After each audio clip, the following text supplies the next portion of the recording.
Hey, good afternoon. Dan Fitzpatrick here, Stock Market Mentor, and I want to go back to Cardylitics. I mentioned this yesterday as the day trade that didn't happen yesterday, but could happen today. It didn't close, or tomorrow, more likely, or Monday. And so I just want to go back to it. I don't like just sticking them out there and then forgetting about it.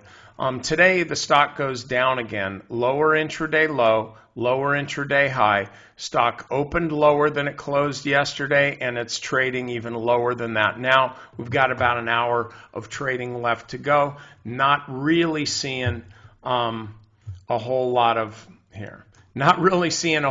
buying into the last hour. So my sense is that the stock's probably going to close right where it is now, maybe even lower.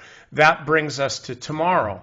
I wouldn't be holding this stock. I'm just watching it. If the stock starts trading up tomorrow, let's say it starts trading above today's open, which is 53.53. So let's say the stock starts trading above 53.53 even at the open. That would be a really good sign. But the basic thing we're doing here is looking at risk. We're not really trying to catch a knife. We're trying to take it in our hand after it's rebounded. Okay, after the stock is done falling, found some reliable support, and right now the low's 51.13.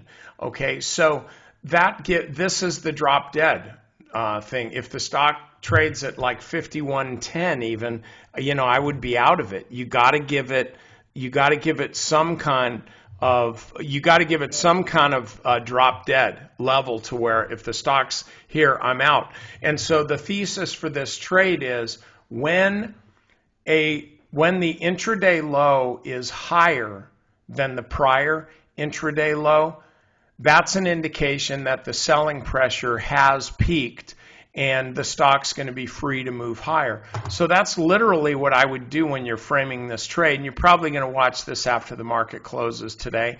But 51.13 is your drop dead point. If the stock trades below there, just get out. Look, there's $51.13 remaining between your stop, between your exit, we'll say 51.10, and ultimate support for the stock, which is 0. So this stock could fall a long, long way. So you don't want to get caught holding a stock wondering where your exit is. Your exit is on a move below 51.13 on the downside, and on the upside, frankly, I'd look for $5 over the next week or so. That's really what I'd look for. So whether we get that or not, I don't know.